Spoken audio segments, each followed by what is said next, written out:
কোটি টাকা দিয়ে ফ্ল্যাট কিনতে পেরেছো, তুমি নামাজের একটা স্থান তৈরি করতে পারো নাই। আলহামদুলিল্লাহ আলহামদুলিল্লাহ নাহমাদুহু ওয়া নাস্তাঈনুহু ওয়া নাস্তাগফিরুহু ওয়া নাউযু বিল্লাহি মিন শুরুরি আনফুসিনা ওয়া মিন সাইয়্যাতি আ'মালিনা।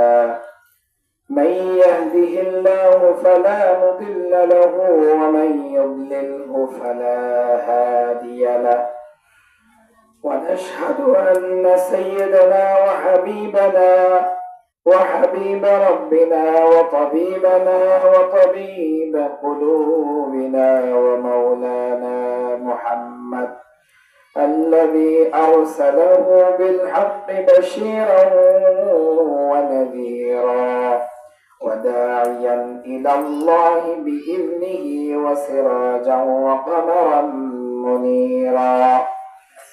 فقد قال الله تعالى في شأن كلامه المجيد وفي فرقانه الحميد آمرا ومخبرا: أعوذ بالله من الشيطان الرجيم، بسم الله الرحمن الرحيم. إن الله وملائكته يصلون على النبي يا أيها الذين آمنوا صلوا عليه وسلموا تسليما. صلى الله على سيدنا محمد وآله وأصحابه وسلم. صلى الله على سيدنا محمد وآله وأصحابه وسلم. صلاة يا رسول الله عليكم، سلام يا حبيب الله عليكم، فدت نفسي وما للوارثين عليكم يا حبيب العاشقين. صلاة يا رسول الله عليكم، سلام يا حبيب الله عليكم. আলহামদুলিল্লাহ, সকাল থেকে পাইন বাগানের সর্বসাধারণ জনগণ এই মাইকের আওয়াজ শুনছে। কক্সবাজারস্থ রামু উপজেলার অন্তর্গত কুনিয়াপালং ইউনিয়নের পাইন বাগান দারুল বায়ান ইনস্টিটিউটের 15তম বার্ষিক সভার আজকের প্রধান আকর্ষণ, প্রধান মেহমান সবাই কিন্তু এসে উপস্থিত হয়েছেন। আমি ফর্মালিটিস শেষ করে, ফর্মালিটিস বাদ দিয়ে দুই একটা কথা বলবো। আমার পাশেও মুহতারাম উস্তাজুল আসাতিজা বসে আছেন। আমি ছোট মানুষ, হালকা অসুস্থ হয়ে গিয়েছি, কথা বলতেও কষ্ট হচ্ছে। আজকে সকাল থেকেই আপনারা এই দারুল বায়ান ইনস্টিটিউটের মাহফিলের এই মাইকের আওয়াজ শুনেছেন। আমি সবিনয় অনুরোধ জানাবো, মাইকের আওয়াজ যতদূর যাচ্ছেন, এখন সময় প্রায় 9টা ছুঁই ছুঁই। সকলের অফিস আদালত, সকলের কর্মক্ষেত্র সবকিছু সমাপ্ত হয়েছে। তো সকলের প্রতি সবিনয় অনুরোধ, আপনারা এখনো যারা রাস্তায় ঘোরাফেরা করছেন, দোকানে বসে চায়ের চুমুক দিয়ে আড্ডায় ব্যস্ত, আপনাদের প্রতি সবিনয় অনুরোধ, আপনারা মাহফিল স্থলে চলে আসেন। পর্দার আড়ালের মা বোনেরা, আপনারা যতটুকু পারেন ঘরের লাইট গুলি কমিয়ে দিয়ে আস্তে আস্তে আমার পরে মহতারাম দুইজন মুরব্বী হুজুর আলোচনা করবেন। আমি গুনাহগারের কথাগুলি না শুনলেও তাদের আলোচনাগুলি শোনার জন্য আপনারা এখন থেকে প্রস্তুতি গ্রহণ করেন। এই সুযোগ বারবার পাবেন না। এখানে যেই হুজুররা এসেছেন আলেম গড়ার কারিগর জবিদ শাহ হুজুর দামাত বরকাতুহু আলিয়া আমার পাশেই বসে আছেন। মাওলানা মুহিবুল্লাহ দামাত বরকাতুহু আলিয়া, যদিও মুরব্বীদের নাম ধরা উচিত না, ওনাদেরকে আপনারা লাখ টাকা দিয়েও আলোচনার জন্য আনতে পারবেন না। ওনারা মাহফিলকে কেন্দ্র করে, এই ইসলামকে ভালোবেসে ইসলামী জলসাকে কেন্দ্র করে এখানে উপস্থিত হয়েছে। ওনাদের আলোচনাগুলি যদি আপনারা মন দিয়ে না শুনেন, আপনারা নিজেদের উপর নিজেরাই জুলুম করবেন। তো এই সবার প্রতি সবিনয় অনুরোধ, আমি 2-4টা কথা বলবো, এরপর শেষ করে দিব ইনশাআল্লাহ। أعوذ بالله من الشيطان الرجيم وقال الرسول يا رب إن قوم اتخذوا هذا القرآن مهجورا। আল্লাহ রাব্বুল ইজ্জত কোরআন মাজিদে বলছেন, রাসূল পাক সাল্লাল্লাহু আলাইহি ওয়াসাল্লাম আল্লাহর দরবারে মামলা করবেন, আল্লাহর দরবারে অভিযোগ দায়ের করবেন। বলবেন, ইয়া বারিলাহি, আমার বান্দারা এই কোরআনকে প্রলাপে পরিণত করেছে, এই কোরআনকে শুধু আলাপের জন্য, আলোচনার জন্য নির্ধারণ করে দিয়েছে। রাসূল আকরাম সাল্লাল্লাহু আলাইহি ওয়াসাল্লাম এই কথাগুলি বলে 4 বিভাগের 6 ধরনের মানুষকে ইঙ্গিত করবেন। এই 6 ধরনের এক প্রকার হচ্ছে যারা অমুসলিম, যারা কাফের, যারা ইসলামকে অস্বীকার করেন, আর বাকি 5 প্রকার হচ্ছে মুসলমান। এই মুশরিকদের ব্যাপারে আলোচনা করা দরকার আছে নাই মনে হয়। আমরা সবাই মুসলমান, আমরা ইসলামকে ভালোবাসি, আমরা কোরআনকে বিশ্বাস করি, কোরআন মানি, কোরআনের অস্তিত্ব আছে সেটা যারা বিশ্বাস করেন তারা কখনো কাফের হতে পারেন না। ওই এক প্রকারের আলোচনা আমি করব না। বাকি 5 প্রকার মুসলমান। প্রথম নম্বর হচ্ছেন, এই 5 প্রকারের প্রথম নম্বর হচ্ছে যারা কোরআন বিশ্বাস করে, কোরআনের অস্তিত্ব আছে বিশ্বাস করে, এই কোরআন পড়তে জানে না, তাদের বিরুদ্ধে রাসূল আকরাম সাল্লাল্লাহু আলাইহি ওয়াসাল্লাম আল্লাহর দরবারে মামলা দায়ের করবেন, তাদের বিরুদ্ধে অভিযোগ করবেন। রাসূল যদি বাদী হয়, পৃথিবীর কোন অ্যাডভোকেট, কোন জজ এই মামলা থেকে আসামিকে খারিজ দেওয়ার, খালাসি দেওয়ার সুযোগ আছে কি? রাসূল বাদী। বুঝতে হবে, আমরা যারা কোরআনের অস্তিত্বকে বিশ্বাস করি, আমরা যারা কোরআনকে আছে বলে মনের মধ্যে ধারণ করি কিন্তু এখনো তেলাওয়াত করতে জানি না, এই প্রথম নাম্বার হচ্ছে যারা কোরআনকে বিশ্বাস করে, কোরআন আছে বলে মানে, কিন্তু কোরআনকে পড়তে জানে না, শিখে নাই। রাসূল আকরাম সাল্লাল্লাহু আলাইহি ওয়াসাল্লাম বলেন, আন ইবনে আব্বাস قال رسول الله صلى الله عليه وسلم ان الذي ليس في جوفه شيء من القرآن كالبيت الخرب। ইবনে আব্বাস রাদিয়াল্লাহু তাআলা আনহু বর্ণনা করেন, রাসূল সাল্লাল্লাহু আলাইহি ওয়াসাল্লাম বলেছেন, যার হৃদয়ে কোরআনের কিছু নেই সে বর্জিত ঘরের মতো, সেই হৃদয়টা হচ্ছে পরিত্যক্ত ঘরের মতো। তাহলে রাসূল সাল্লাল্লাহু আলাইহি ওয়াসাল্লামের এই বাণী থেকে আমরা বুঝতে পারি, আমাদের যাদের ভিতরে একটি আয়াতও নেই, আমাদের ঘরগুলি খারাপ ঘর, আমাদের ঘরগুলি পরিত্যক্ত ঘর, আমাদের ঘরগুলি এই পৃথিবীর জন্য, ইহকাল এবং পরকালের জন্য গ্রহণযোগ্য ঘর নয়। ওদিকে একটি ভাঙ্গা ঘর, আপনাকে যদি বলা হয় এই ভাঙ্গা ঘরটা তোমাকে দিয়ে দিলাম, এটার সংস্কার করতে পারবে না, এটাতেই তোমাকে থাকতে হবে, আপনারা কেউ রাজি হবেন? রাজি হবেন?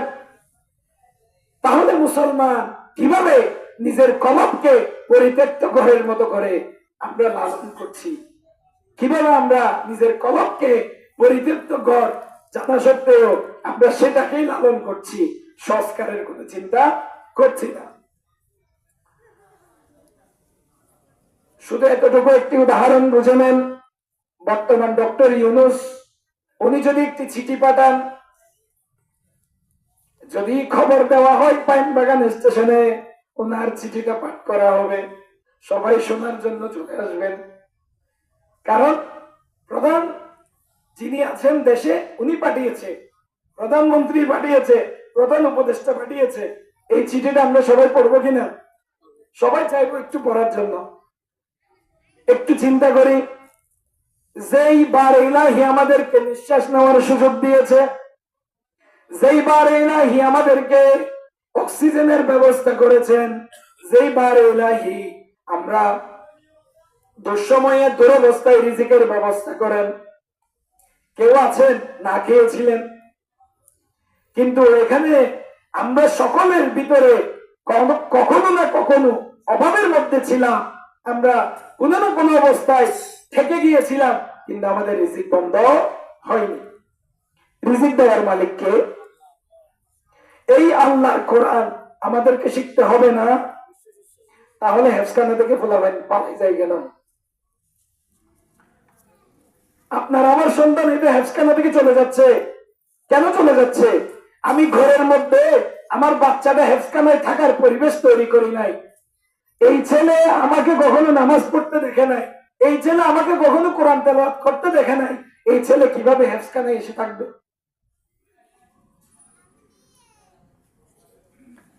ছেলে ওস্তাদের থেকে যা শিখবে তার চেয়ে বেশি অনুসরণ করবে কাকে? পরিবারকে। বাবা মা ভাই বোন কেউ কোরআন তেলাওয়াত করে না, কারণ আমাদের ব্যাপারে খবর নাই। তাহলে এই ছেলে কিভাবে হেফসখানায় থাকবে? সে তো পালাই যাবে। তাহলে আমাদেরকে, আমরা যদি এই কোরআন তেলাওয়াত না করি, রাসূল আকরাম সাল্লাল্লাহু আলাইহি ওয়াসাল্লাম আমাদের বিরুদ্ধে অভিযোগ করবেন। দ্বিতীয় নম্বর কারা? মুসলমানদের মধ্যে দ্বিতীয় নম্বর কারা? যারা কোরআন তেলাওয়াত করতে জানে, কোরআন তেলাওয়াত সহি শুদ্ধভাবে কোরআন তেলাওয়াত পারে, কিন্তু কোরআন তেলাওয়াত করে না। সেটা হাফেজ হোক, সেটা আলেম হোক, সেটা সাধারণ মানুষ হোক, যেই হোক না কেন কোরআন তেলাওয়াত করতে জানে কিন্তু কোরআন তেলাওয়াত করে না। তার বিরুদ্ধে রাসূল আকরাম সাল্লাল্লাহু আলাইহি ওয়াসাল্লাম হাসরের ময়দানে অভিযোগ দায়ের করবেন। রাসূল সাল্লাল্লাহু আলাইহি ওয়াসাল্লাম বলেন, মান ক্বারা হারফান মিন কিতাবিল্লাহি ফালাহু বিহি হাসানা ওয়াল হাসানাতু বিআশরি আমসালিহা লা আকুলু আলিফ লাম মিম হারফুন ওয়ালাকিন আলিফুন হারফুন ওয়া লাম হারফুন ওয়া মিম হারফুন। রাসূল আকরাম সাল্লাল্লাহু আলাইহি ওয়াসাল্লাম বলেন, যে ব্যক্তি আল্লাহর কিতাবের একটি বর্ণ পাঠ করবে তার একটি নেকি হবে, আর একটি নেকি 10টি নেকির সমান হবে। রাসূল সাল্লাল্লাহু আলাইহি ওয়াসাল্লাম আরো বলেন, আমি আলিফ লাম মিম এই হরফে মুকদ্দারাত গুলিকে আমি একটি হরফে মূল্যায়ন করি নাই, বরং আলিফ একটি হরফ, লাম একটি হরফ, মিম একটি হরফ। কি বলেছি? আলিফ লাম মিম। কি বলেছি? কোরআন শরীফের শুরুতে, সূরা বাকারার শুরুতে, এই যে এই মুহূর্তে যারা আলিফ লাম মিম বলেছেন 30 নেকির ভাগীদার হয়েছে। সুবহানাল্লাহ বলে। কয় নেকির ভাগীদার হয়েছে? 30 নেকি। এই কোরআন যদি আমরা কন্টিনিউ পড়ি, এই সওয়াব কি কেউ কেড়ে নিতে পারবে? চুরি করা যায় সওয়াব? করা যায় না। রাসূল সাল্লাল্লাহু আলাইহি ওয়াসাল্লাম হাসরের ময়দানে তাদের বিরুদ্ধে অভিযোগ দায়ের করবেন।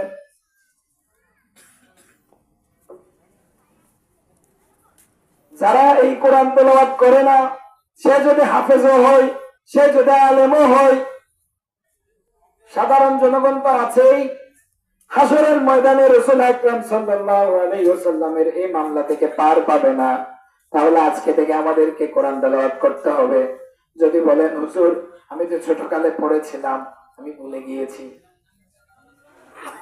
হুজুর কোরআন শরীফকে ভুলে যাওয়ার জিনিস, দেখে দেখে কোরআন তেলাওয়াত ভুলে যাওয়ার জিনিস না, লজ্জার কোনো বিষয় না। এই কোরআন তেলাওয়াত পর্দার আড়ালে মা বোনরাও শুনছেন, এই কোরআন তেলাওয়াত শিখতে বয়সের কোনো ভেদাভেদ নাই। হযরত আবু বকর সিদ্দিক রাদিয়াল্লাহু তাআলা আনহু, ওমর ফারুক রাদিয়াল্লাহু তাআলা আনহু, ওনারা কি ছোটকালে ইসলাম ধর্ম গ্রহণ করেছিলেন? পিচ্চি থাকতে, মক্তবের বয়সে? ওনারা যখন ইসলাম ধর্ম গ্রহণ করেছেন, এডাল্ট, সবাই স্বয়ং সম্পন্ন ব্যক্তি, তারা যদি সেই বয়সে ইসলাম ধর্ম গ্রহণ করে কোরআন তেলাওয়াত শিখতে পারে, আমাদেরকে এত সুযোগ সুবিধা দেওয়া সত্ত্বেও আমরা কেন পারবো না? ছোটকালে শিখেছিলাম হুজুর ভুলে গিয়েছি, এই কথা কখনো বলিয়েন না। আজকে থেকে প্রতিজ্ঞা করেন কোরআন তেলাওয়াত শিখতে হবে। কার কাছে যেতে হবে? এই কোরআন তেলাওয়াত শিখতে কোনো লজ্জার বিষয় না। এই কোরআনের সম্পর্ক আল্লাহ তাআলার কাছে। আপনি বক্তব্য দিতে পারেন না, এই স্টেজ থেকে পালিয়ে যেতে পারবেন। হাসরের ময়দানে এই কোরআন তেলাওয়াতের জন্য আপনাকে যখন পাকড়াও করা হবে, আপনি কোথাও পালানোর সুযোগ নাই। কোথাও উপস্থিত জনসম্মুখে যদি বলা হয় আমাদের অমুক ভাই সিনিয়র, আপনি কোরআন তেলাওয়াত দিয়ে আমরা প্রোগ্রাম শুরু করি, কোথায় যাবেন? সম্মান কোথায় যাবে? আল্লাহ তাআলা যারা কোরআনকে ধরে রেখেছেন, কোরআন তেলাওয়াতকে ধরে রেখেছেন, তাদেরকে কিন্তু দুনিয়াতে লাঞ্ছিত করে ছাড়েন। এই কোরআনকে যারা অবহেলা করেন, এই দুনিয়াতে লাঞ্ছিত করে ছাড়েন। তা আমাদেরকে কোরআন শিখতে হবে, কোরআন পড়তে হবে। দুইটা প্রকার বলেছি, আমরা যারা মুসলমান তাদের মধ্য থেকে দুইটি প্রকার, যারা কোরআন তেলাওয়াত করতে জানে না, যারা জানে পড়ে না। তৃতীয় প্রকার কি? কোরআন তেলাওয়াত করে, কোরআন তেলাওয়াত শিখেছে, কোরআন তেলাওয়াত করতে জানে, কোরআন তেলাওয়াত করে, কিন্তু এই কোরআন বোঝার চেষ্টা করে না। নামাজের নিয়ত বেঁধেছে, এরপর শুরু করলো আলহামদুলিল্লাহি রাব্বিল আলামিন। এই আলহামদুলিল্লাহি রাব্বিল আলামিনে পুরা পৃথিবী সবকিছু চলে গেছে। কখনো আমরা আমল করি নাই। কি কোরআন তেলাওয়াত পারি, কে পারি না? অনেকে আছেন কোরআন তেলাওয়াত পারে, কোরআন তেলাওয়াত করে, এই কোরআন অনুধাবন করার কখনো চেষ্টা করে নাই। তাহলে কি করতে হবে? আমার ছেলে মেয়েদেরকে হাফেজ বানাবো, আলেমও বানাতে হবে। নাকি হাফেজ বানাইলাম, টাকা কামানোর জন্য ছেড়ে দিলাম, হাফেজ বানাইলাম বললে টাকার মেশিন পাইছি, সে যাবে টাকা কামাই নিয়ে আসবে। ভুল কনসেপ্ট, ভুল চিন্তা ভাবনা। এই নিয়তে যদি কাউকে হাফেজ বানিয়ে থাকে, ওই হাফেজা পদ্ধতি যেটা, এটাও গুনার মধ্যে অন্তর্ভুক্ত হবে। কাউকে যদি আমার ছেলেটা হাফেজ বানাবো কেন? টাকা ইনকামের জন্য, এই উদ্দেশ্য যদি হয়, ওই সময়টুকু গুনার মধ্যে অন্তর্ভুক্ত হবে। কারণ এই কোরআনটা ইনকামের জন্য না, এই কোরআনটা অটোমেটিক আপনাকে টাকা এনে দিবে।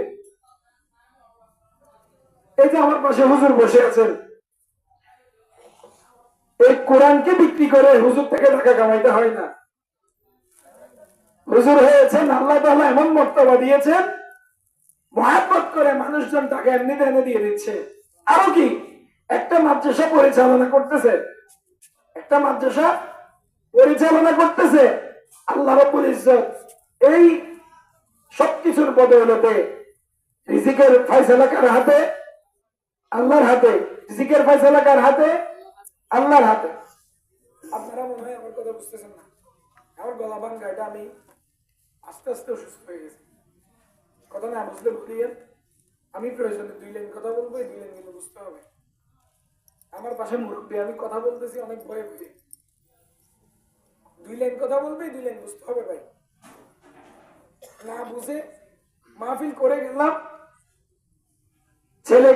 বাবা ছেলেকে নিয়ে মাহফিলে আসছে, নদী পার হয়ে যাওয়ার সময় বাবা লুঙ্গি খুলে মাথায় নিল, ছেলে বলে যে আব্বা হুজুরে না কইল যে সদর ডাকতে হয়। বাবা কই বেটা, ওই মাহফিল তো প্যান্ডেলে রাখি চলে আসছি, ওটা তো প্যান্ডেলের ভিতরে শেষ। এরকম হলে ভাই লাভ নাই। আমরা নির্লজ্জ হয়ে গিয়েছি, আমরা কোরআন তেলাওয়াত পারি না, বাবা পারে না তাই ছেলের সামনে তেলাওয়াত করে না, ছেলে তেলাওয়াত করতে পারে না তাই বাবার সামনে তেলাওয়াত করে না। আল্লাহর হুকুম কোরআন তেলাওয়াত করা, আল্লাহর হুকুম কোরআন অনুধাবন করা, কোরআন বুঝার চেষ্টা করা, এই কোরআন মতো চলা। ছেলেও চলে না, বাবাও চলে না। ছেলের সামনে বাবা কিভাবে নির্লজ্জের মতো হাঁটি, বাবার সামনে ছেলে কিভাবে নির্লজ্জের মতো হাঁটি। বাবাও নামাজ পড়ে না, ছেলেও নামাজ পড়ে না, 2 বেনামাজি সামনাসামনি মুখোমুখি হয়, কিভাবে আমরা নির্লজ্জের মতো হাঁটি। এই নামাজের হুকুম আল্লাহর পক্ষ থেকে, এই নামাজ পড়তে হলে কোরআন শরীফ শুদ্ধ করতে হবে। ভুল তেলাওয়াত দিয়ে নামাজ নাই। যেটা বলছিলাম, কোরআন তেলাওয়াত করতে জানে না, কোরআন তেলাওয়াত করতে জানে কিন্তু কোরআন তেলাওয়াত করে না, কোরআন তেলাওয়াত করতে জানে, কোরআন তেলাওয়াত করে কিন্তু অনুধাবন করার চেষ্টা করে না। কয় প্রকার গেল? একটা প্রকারে মুসলিম, আরেকটা প্রকার মুসলমান, আর 3টা প্রকার মুসলমান, 4টা গেল। 5 নাম্বার, কোরআন তেলাওয়াত করে, কোরআন তেলাওয়াত অনুধাবন করে, অর্থাৎ কোরআন তেলাওয়াত করে তার অর্থ বুঝে, এই অর্থ অনুযায়ী আমল করে না। আমি বললাম আলহামদুলিল্লাহ রাব্বিল আলামিন, সমস্ত প্রশংসা আল্লাহর জন্য। রব্বুল আলামিন যিনি এই আলমের, এই জগতের প্রতিপালক। নামাজের মধ্যে নিয়ত বেঁধে আমি এটা মুখে বললাম, কেউ বুঝি না তারাও প্রকারের মধ্যে আসছেন, আবার কেউ বুঝি কিন্তু এটার প্রতি আমরা আমল করি না। সবকিছুর জন্য যে একমাত্র, কেবলমাত্র, শুধুমাত্র প্রশংসিত একমাত্র রব্বুল আলামিন, সেটা আমরা আবার যখন চার দোকানে যাই তখন ভুলে যাই। তাহলে কোরআন তেলাওয়াত করতে হবে, কোরআন তেলাওয়াত অনুধাবন করতে হবে, বোঝার চেষ্টা করতে হবে, এই কোরআন অনুযায়ী আমাকে আমল করতে হবে। হুজুর আমি তো মাদ্রাসায় পড়ি নাই, আমি কেমনে বুঝবো? আপনি যদি বই পড়ে বুঝার সক্ষমতা না হয়, যারা জানে তাদের কাছে যান, তাদের কাছ থেকে কিছু এলম নেন, তাদের কাছ থেকে কিছু শুনেন। হুজুর আমি যাকাত সম্পর্কে জানি না, কোন এক বড় ভাই যাকাত সম্পর্কে জানে, একজন আলেম যাকাত সম্পর্কে জানে, আপনার এলাকার মসজিদের ইমাম সাহেব যাকাত সম্পর্কে জানে, ওনার কাছে গিয়ে ওই সম্পর্কটা জেনে নেন। হুজুর আমি সুদ সম্পর্কে জানি না, জেনে নেন। আপনাকে যে এখন একদম প্রথম শ্রেণী থেকে শুরু করে দাওরায়ে হাদিস পর্যন্ত, কামিল পর্যন্ত পড়তে হবে এখন না, এটা চাইলেও সম্ভব না। তাহলে আপনাকে বিষয়ভিত্তিক আলেমদের কাছ থেকে, বিষয়ভিত্তিক যারা জাননেওয়ালা, যারা জানেন তাদের কাছ থেকে জেনে নিতে হবে। জেনে নেওয়াটা আপনার কর্তব্য, জানিয়ে দেওয়াটা যার কাছে জানতে যাবেন ওনার কর্তব্য। আপনি কোরআন তেলাওয়াত করতে জানেন না, শিখতে হবে। কোরআন তেলাওয়াত করতে জানেন, কোরআন তেলাওয়াত করতে হবে। কোরআন তেলাওয়াত করেন, কোরআন তেলাওয়াত বুঝার চেষ্টা করতে হবে। কোরআন তেলাওয়াত বুঝেন, আমল করার চেষ্টা করতে হবে। বলে যে হুজুর আমি তো কোরআন তেলাওয়াত করি, আমি আলহামদুলিল্লাহ এতটুকু পাস করেছি, আমি কোরআন অনুযায়ী আমল করারও চেষ্টা করি। এরপরে এক প্রকার রয়ে যায় যারা এই কোরআনের দাওয়াত আরেকজনের কাছে পৌঁছে দিচ্ছে না, এই কোরআনের দাওয়াত 6 নাম্বার। কয় নাম্বার? 6 নাম্বার। এই কোরআনের দাওয়াত আরেকজনের কাছে পৌঁছে দিচ্ছে না। কিভাবে পৌঁছাবেন? হুজুর আমি তো মাদ্রাসার শিক্ষক না, আমি তো মসজিদের ইমাম সাহেব না, আমি মসজিদের মুয়াজ্জিন না, খতিব না, কিভাবে পৌঁছাবো? আপনার ছেলেকে মাদ্রাসায় দেন, আপনার ছেলেকে যেখানে কোরআন শেখানো হয় সেখানে দেন, আপনার মেয়েকে দ্বীনি শিক্ষা দেন, আপনার ছেলেকে দ্বীনি শিক্ষা দেন, আপনার পরিবারটাকে দ্বীনি পরিবার হিসেবে গঠন করেন। আপনি যতটুকু জানতে পেরেছেন, জানে না এমন ভাইকে এতটুকু পর্যন্ত পৌঁছে দেন। বাড়াবাড়ি নয়, শুধু মেসেজ পৌঁছে দেওয়া। আলহামদুলিল্লাহ রাব্বিল আলামিন, সমস্ত প্রশংসার মালিক আল্লাহ রাব্বুল ইজ্জত, এই মেসেজটা পৌঁছে দেওয়া। মানবে কে? যারটা সে মানবে। হিসাব আপনারটা আমার থেকে নিবে না আমারটা আপনার থেকে নিবে? যারটা তার কাছ থেকে নিবে। হাসরের ময়দানে সবাই পলায়ন করবে। ইয়াউমা ইয়াফিরুল মারউ মিন আখিহি ওয়া উম্মিহি ওয়া আবিহি ওয়া সাহিবাতিহি ওয়া বানিহি লিকুল্লি ইমরিইন মিনহুম ইয়াউমাইযিন শা'নুন ইউগনি। হাসরের ময়দানে ভাই বোন একে অপর থেকে পলায়ন করবে। ছেলে মেয়ে, বাবা মা, স্বামী স্ত্রী একে অপর থেকে পলায়ন করবে। হাসরের ময়দানে কিন্তু আমাকে আমার হিসাব দিতে হবে, আপনাকে আপনার হিসাব দিতে হবে। প্রত্যেকের নিজ নিজ হিসাব নিজেকে দিতে হবে। তাহলে একজনের হিসাব হাসরের ময়দানে আরেকজন দিবেন না। আপনাদের এখানে আমি কথা বলতে চেয়েছিলাম ভিন্ন একটা বিষয় নিয়ে, কিন্তু আল্লাহ রাব্বুল ইজ্জত সময় এবং বাস্তবতা সবকিছু মিলিয়ে আমাকে এই অবস্থায় নিয়ে আসছে। এরপরও আপনাদের হক আপনাদেরকে আদায় করে দিব ইনশাআল্লাহ।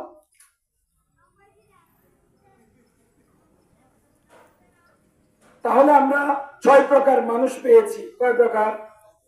6 প্রকার।